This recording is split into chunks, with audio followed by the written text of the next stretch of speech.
जो अइम्मा बैत हैं इन पर मेरे लिए में आया कि जो अइम्मा मुहद्दिसीन गुजरे हैं और इवन के इमाम बुखारी वगैरह के ऊपर भी एतराज़ात ये लोग करते हैं जी इन्होंने इनको अवॉइड किया और बाद ने तो बड़ी शदीद जरें की हैं इन पर।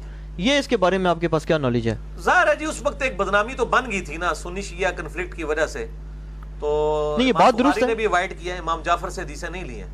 सही बात है। इसकी बुनियाद बुग़्ज़ है या क्या है? नहीं बुग़्ज़ नहीं है, क्योंकि इस पे बाज़ अहले सुन्नत के यहाँ भी जो है ना थोड़ा सा गुस्सा पाया जाता है। मैं आपको बताता हूँ, देखें हमारे बड़े बड़े मुहद्दिसीन के ऊपर शियत का इल्जाम लगा है, इमाम हाकिम पे लगा, इमाम अब्दुल रज़्ज़ाक़ के ऊपर लगा, इमाम शाफ़ी के ऊपर। ये वो शियत के इल्जामात हैं जो तवातुर के साथ हमारी यानी अस्मा और रिजाल की किताबों में नकल हुए हैं।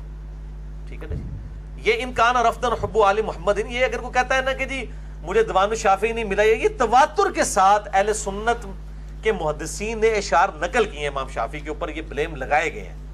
ठीक है जी, ये चीजें नकल हुई हैं। अहले सुन्नत के इमाम है, नाम उनका इमाम आजम है। इमाम आजम कहा जाता है, नुमान बिन साबित उनका नाम है, अबू हनीफा के नाम से मशहूर, शागिर्द है मेरे इमाम के। 2 साल नौकरी की है उन्होंने मेरे से इमाम की।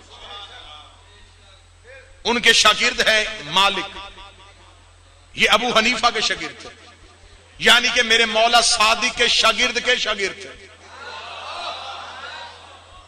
फिर उनके शागिर्द हैं शाफई, फिर शाफई के शागिर्द हैं अहमद बिन हंबल।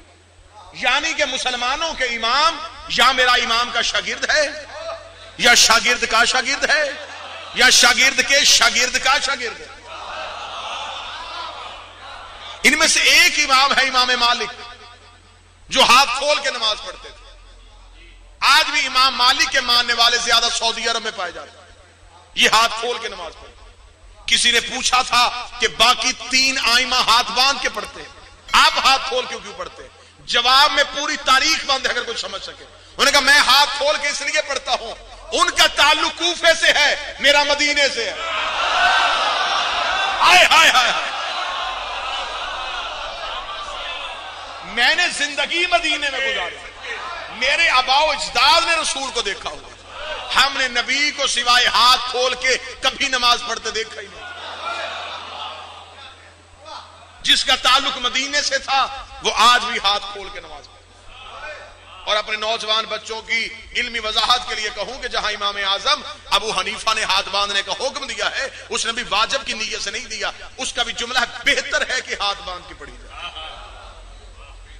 अब या तो वो इमाम का शागिर्द, या शागिर्द का शागिर्द, या शागिर्द का शागिर्द।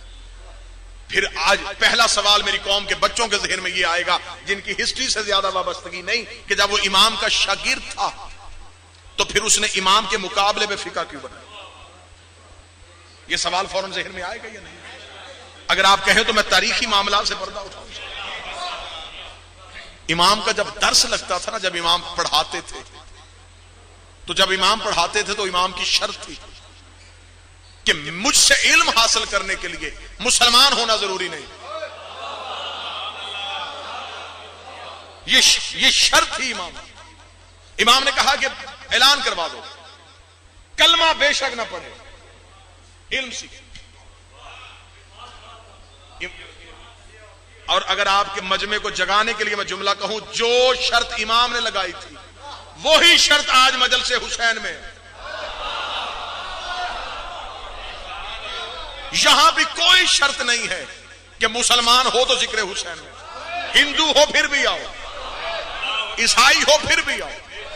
इमाम ने कहा था हमसे सीखने के लिए कलमा शर्त नहीं। यकीनन ये बात बड़ी चौंका देने वाली थी। सामने बैठे हुए इमाम के एक शागिर्द ने कहा जब पढ़ाना ही है तो फिर कलमा भी पढ़वाइए। इमाम ने फरमाया कलमा इसलिए नहीं पढ़वाएंगे, जैसे जैसे दुनिया इल्म के करीब आएगी वैसे वैसे अहले बैत के करीब आएगी।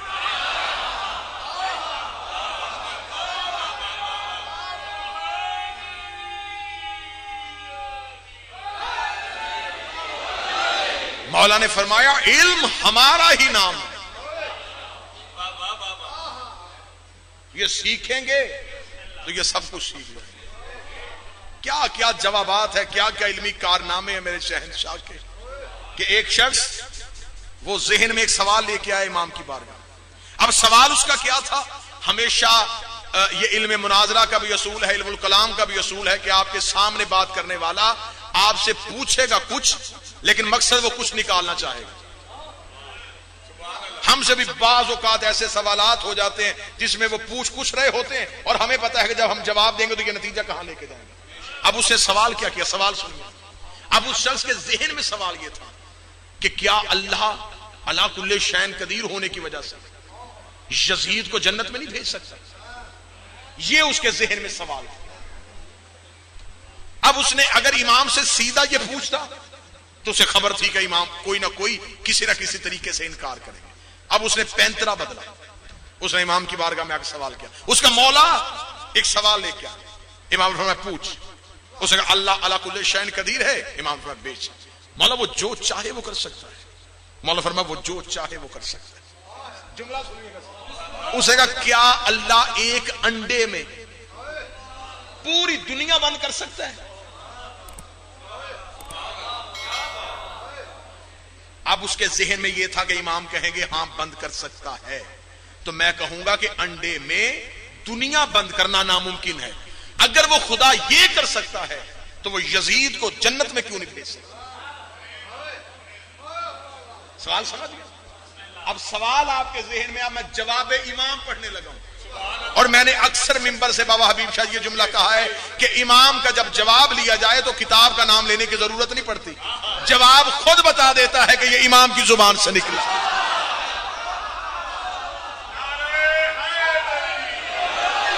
क्योंकि इमाम का कलाम कलामों का इमाम होता है। दुआ फरमाइए, पीर आफ्ताब से दुआ फरमाइएगा। उसने कहा कि क्या अल्लाह दुनिया अंडे में बंद कर सकता है? इमाम मुस्कुराए। इमाम ने फरमाया बंद कर सकता है, लेकिन अंडे में इतनी अहलियत नहीं है। हाय हाय हाय हाय हाय, अल्लाह के यहां कमी नहीं है, अल्लाह बंद कर सकता है, लेकिन अंडे का इतना ज़र्फ ही नहीं है कि वो पूरी दुनिया को अपने अंदर समो सके।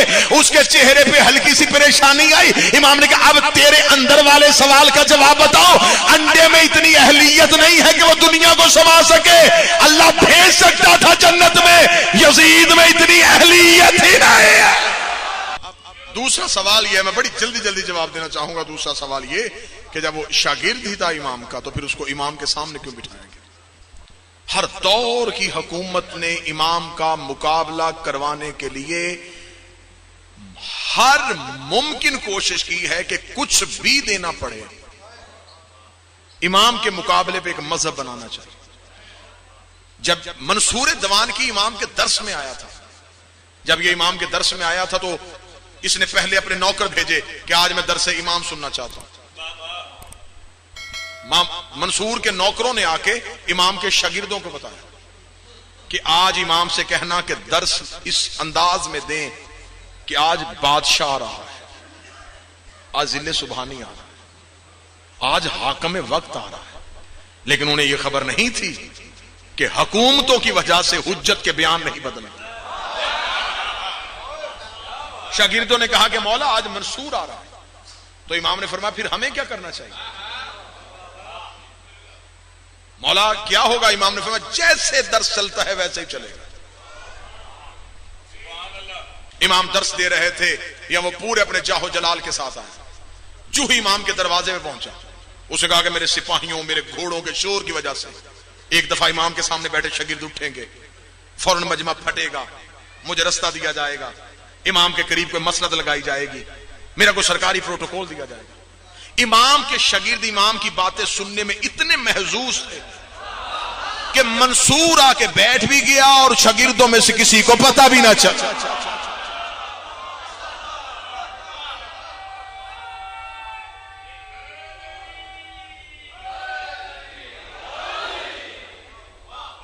थोड़ी देर मंसूर ने दर्स सुना और दर्स सुनने के बाद मंसूर ने इमाम से सवाल किया। इसने कहा ऐ फर्जंदे रसूल, मैं हाकिम वक्त हूं,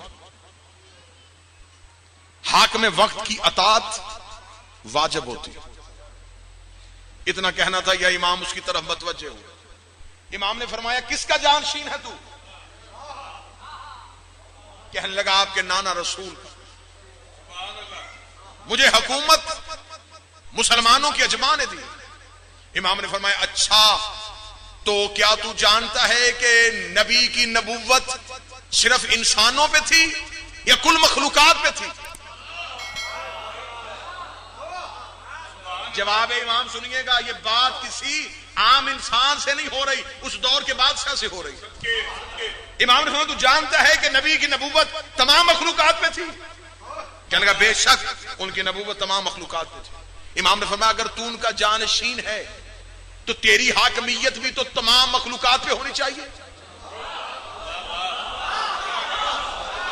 अभी मंसूर चुप था। इमाम ने कहा क्या तूने कभी किसी जिन को देखा है? कहने लगा कभी नहीं। इमाम ने तू कैसा हाकम है जिसने अभी तक राया ही को नहीं देखा?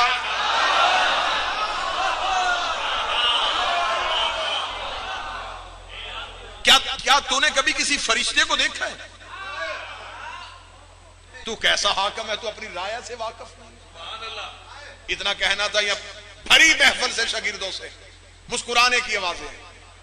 मंसूर ने अपनी खजालत को, शर्मिंदगी को छुपाते हुए कहा ऐ फर्जंदे रसूल, तो क्या आप जिन्नात और मलाइका को देखते हैं? इतना कहना था। इमाम के चेहरे पे अली वाला जलाल का आना था या इमाम ने सामने बैठे हुए शागिर्दों को यूं हाथ का इशारा किया, हाथ का इशारा करना था, या 70,000 जिन और 30,000 फरिश्ते इमाम की महफिल से उठ के खड़े हो गए। इमाम ने कहा बोल के बताओ मखलूक कौन कौन सी है? उन्होंने कहा हमारा ताल्लुक जिन्नात से है। उन्होंने कहा हमारा ताल्लुक मलाइका से है। इमाम ने कहा मेरी महफिल में क्या करने आए हो? फरमाया तेरी विलायत का इकरार करने के लिए, तेरे तसल्लुत को मानने के लिए। ये जुमला कहना था या मंसूर जब परेशान होकर बाहर निकला तो इसने कहा कि मुझे इस इमाम के मुकाबले पे एक मजहब चाहिए। उन्होंने कहा बाहर से तो कोई आ नहीं सकता, इसके शागिर्दों में से किसी को उठाना पड़ेगा। फिर एक शागिर्द को उठाया गया और ये बातें तारीखी हकायक है, इनसे हम मुंह नहीं फेर सकते, रूगिरदानी नहीं कर सकते। हकायक बिल्कुल वैसे बयान करने चाहिए जैसे हकायक है। पहली मुलाकात में वो भी नहीं माना था। उसने भी कहा कि मेरा इल्मी कद इतना नहीं है कि मैं इमाम के मुकाबले में फिका तरतीब दूं। फिर उसको इतने ओहदों की पेशकश की गई और कुछ ऐसी पेशकश की गई जिसकी बुनियाद पे उसने ये हामी भरी कि मैं इमाम के मुकाबले पे एक फिका तरतीब दे दूंगा। जब उसने इमाम के मुकाबले में फिका तरतीब देने का सोचा तो हुकूमत ने ऐलान कर दिया कि आज के बाद दरबार में भी इल्मी मसाइल बताए जाएंगे। कौन बताएगा? हाकिम ने कहा मैं नहीं बताऊंगा। एक ऐसा शख्स हमारे दरमियान है जिसकी इल्मी खिदमात का हमें अंदाजा ही नहीं था। कुछ लोग ऐसे होते हैं जिनकी काबिलियत नहीं होती, उन्हें प्रोपेगेंडे से मशहूर किया जाता है। इसकी काबिलियत को पहले मुख्तलिफ प्रोपेगेंडों से मशहूर किया गया, फिर उसे दरबार में एक आला कुर्सी देकर बिठा दिया गया कि दरबार में जो सवाल पूछेगा ये उसका जवाब देगा, और जब इससे कोई जवाब देके जाएगा उसे जाते हुए हुकूमत की तरफ से 1 दिरहम इनाम दिया जाएगा। भूख का जमाना था, लोग गुर्बत की जिंदगी गुजार रहे थे, लोगों का रुख दौलत के पुजारी और हवस परस्तों का रुख दरबार की तरफ हो गया। ये जाते छोटे मोटे मसाइल पूछते, खबर मसले से नहीं होती थी, 1 दिरहम लेते और वापस पलट आते। मौला का एक नौकर है शाम, उसने आके मालिक को इतला दी, मौला हुकूमत ने तो खजाना बांटना शुरू कर दिया है। इमाम ने फरमाया तुम भी जाके मरकजी चौक में ऐलान करो कि इमाम फरमाते हैं जो मस्जिद में आके हमसे सवाल पूछेगा आज के बाद वो वापसी पे जाता हुआ 1 दिरहम जमा करवा के जाएगा। उसका मौला वहां मिल रहे हैं, यहां देगा कौन? इमाम ने कहा हिकमत इमाम पे सवाल नहीं करते। अगले दिन मंजर ही तब्दील हो गया, लोग दरबार में जाते, दिरहम लेते, सीधे इमाम की बारगाह में जमा करवा के दे, अब तू बता सच क्या है?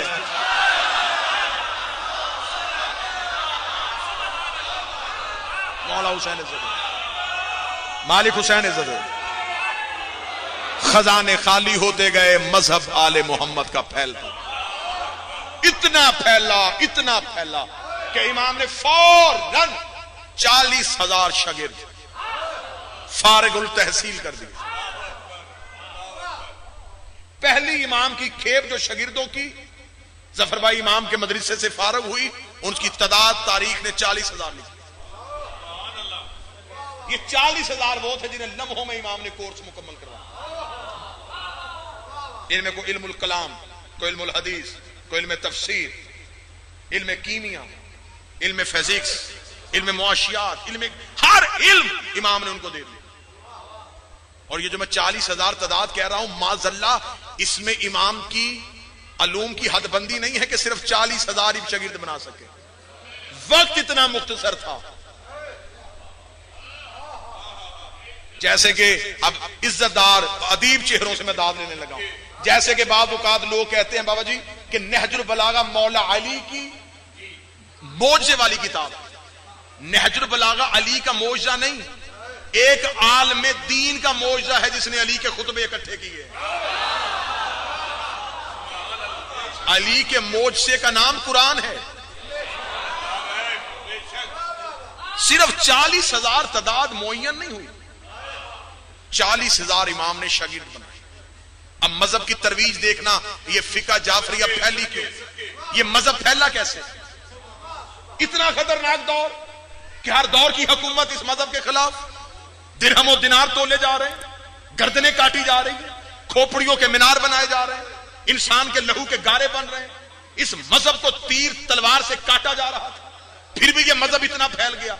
मुझे इज्जत आले मोहम्मद की कसम है, कितनी हुकूमतें लगी इस मजहब को खत्म करने के लिए, और आज भी यह मजहब इतना फैला हुआ है। अगर इस मजहब को कोई हुकूमत बर्दाश्त कर लेती तो जैसे गदीर में फैला था, आज पूरी दुनिया में सिर्फ अली और वलीउल्लाह पढ़ा।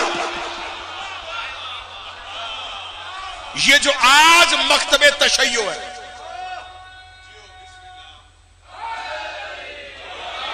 ये जो आज मजहब है, ये पाबंदियों वाला मजहब है। ये जो आज हम आपके सामने मिंबर पे फजाइल पढ़ते हैं, ये इंसान के चमड़े पे लहू के साथ लिखे हुए फजाइल हैं। आप क्या समझते हैं कि ये किताबें बड़ी आसानी से बन गई? मेरा सलाम उन शख्सियात को जिन्होंने अपने लहू से किताबें लिखी, जिन्होंने नस्ल दर नस्ल कट कट के अहदीस मासूमीन पहुंचा। 40,000 देख, अब बताने लगा ये मजहब कैसे फैला। पहली खेप कितनी निकली? 40,000 शागिर्दों को इमाम ने जब इल्म दे दिया, इमाम ने कहा मैंने तुम्हें सिखाया है, एक शर्त है मेरी। मौला वो क्या? फरमाया अब घरों में ना जाना। मौला फिर कहां जाएं? फरमाया मैंने तुम्हारे सीने में इल्म भरा है, घरों में रहने के लिए भरा है, फैल जाओ दुनिया में।